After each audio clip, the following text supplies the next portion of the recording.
This is the DEFCON warning system.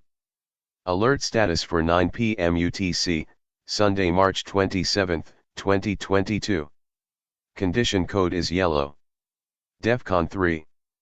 There are currently no imminent nuclear threats at this time, however the situation is considered fluid and can change rapidly.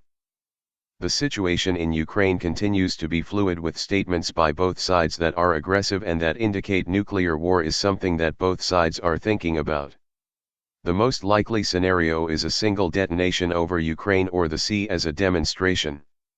It is thought that this would be unlikely to lead to an all-out exchange, and so it is something that can be considered. The public is cautioned against alert fatigue. While the situation has gone on for some time, the danger has not lessened, and the public needs to remain aware of current issues in the unlikely event that the situation should take a turn for the worse. The DEFCON warning system expresses concern that there is a possibility that a nuclear weapon can be used in Ukraine with very little warning. At this time, however, it is not believed that Russia has the cause to use such a weapon.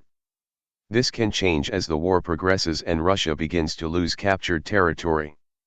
Already, Russia is having to resort to calling upon allies to reinforce losses. A Russian bomber violates Polish airspace, however there has been no reaction by NATO to this violation. France has raised its nuclear alert due to Russian war in Ukraine. Meanwhile, NATO doubles the number of battle groups to 8 in the eastern portion of the defense alliance.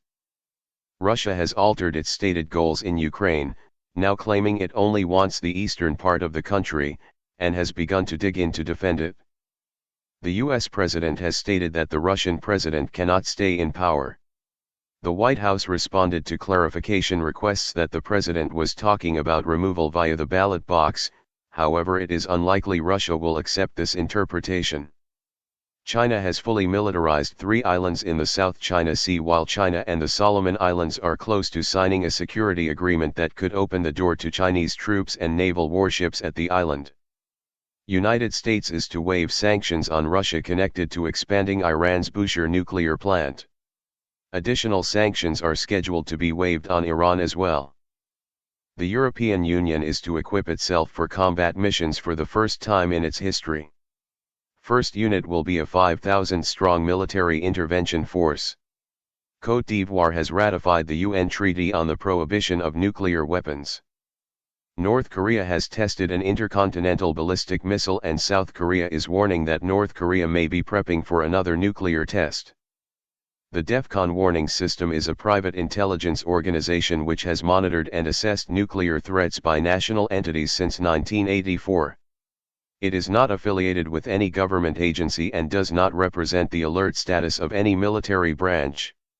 The public should make their own evaluations and not rely on the DEFCON warning system for any strategic planning. At all times, citizens are urged to learn what steps to take in the event of a nuclear attack.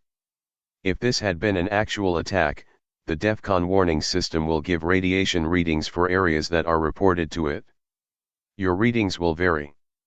Official news sources will have radiation readings for your area. For immediate updates, go to www.defconwarningsystem.com. Breaking news and important information can be found on the DEFCON Warning System Community Forum and on the DEFCON Twitter feed DEFCON WS Alerts. You may also subscribe to the DEFCON Warning System mailing list. Note that Twitter updates may be subject to delays. The next scheduled update is 9 p.m. UTC, April 3, 2022. Additional updates will be made as the situation warrants, with more frequent updates at higher alert levels. This concludes this report of the DEFCON warning system.